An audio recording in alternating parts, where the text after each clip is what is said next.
much of this do you think it's coronavirus and whatever's going on with U.S. and China? How much of this do you think is China saying, you know what, screw you, U.S. You're playing this hardball with me. I'm going to come and bully you in a whole different way that you won't even pay attention to it.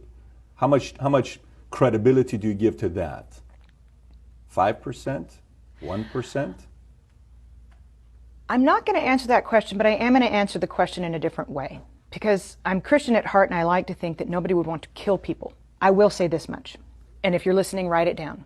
In late November, word had already gotten off of the mainland that there was a virus in Wuhan. On January the 15th, the U.S. trade bill was signed, phase 1.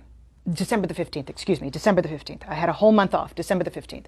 6 weeks later, the trade truce was signed with an out clause, a very clever out clause that the Chinese made sure was in there, that said if there was any kind of act of God, pandemic, then they didn't have to make good on what they had committed to buy from the United States. Within days, they announced the first coronavirus. So, did the Chinese know damn well that this thing was running around the world for 6 weeks before they shut down Wuhan? Yes, they did. Is that criminal? Yes, it is. Does it deserve to go in front of a world tribunal? Yes, it does. Because we know that it was the unfettered travel that made this thing a global phenomenon that was impossible to contain. 6 weeks they knew, but they wanted that out clause. And then they underreported what happened in Wuhan, which a toddler could tell you based on what happened in Italy, based on what's happened in Germany and in France and now in the UK with Boris Johnson in the ICU. There's no way in a city the size of New York, 11 million people, that there were so few cases. It's impossible with similar density to New York.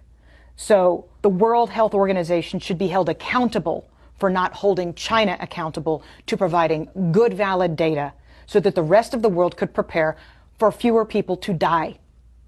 And that's what you're talking about. To me, these are equivalents to acts of war on the part of China. And then, equally, whether you're talking about NPR or Fox News, most major media outlets on both sides of the aisle came out and reassured the United States that it was just the flu. Within 24 hours of South Korea's first case being reported, the United States' first case was reported. And what we did was dither. We sat on it for 6 weeks and tried to reassure the public that nothing was happening. Somebody should be held accountable for that, because somebody in the United States intelligence community has to have known what was truly going on in Wuhan. We don't have a CIA for nothing. And yet we told Americans for 6 weeks, while South Korea was testing everybody and shutting the country down, that it was just going to be the flu. So there are a lot of responsible bodies right now that have taken us to the point where we're at, inside the country and in China. And they need to be held accountable. So you don't even have to get on the discussion as to whether or not this was a manufactured virus and set upon the world. You don't even have to go that far. If we find that in future investigations, then that needs to be prosecuted.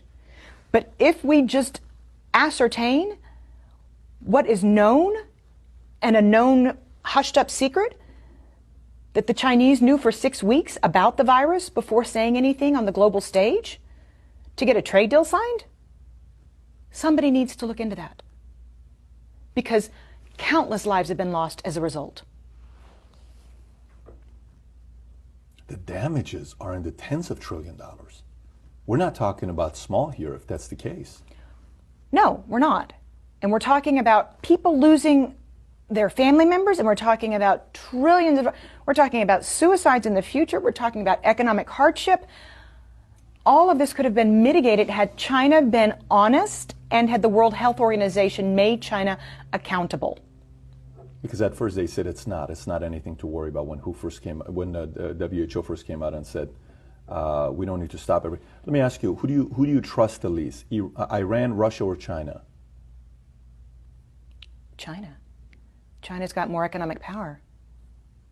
Because of that, or because they don't have a free press and because we can't really know what the hell is going on over there? Well, that's just a kicker, but you don't really know what's going on in Iran either. You had global satellite images in Iran showing mass graves. Iran underreported the same. And you can't tell me that in the cold of winter that Russia has as many cases as it's reporting. But at last check, China's 17% of global GDP. They can throw more money around than anybody else. And you just mentioned two of their allies, by the way. So That's why I asked it the way I did. and the largest contiguous land border on the planet, by the way, between Russia and China.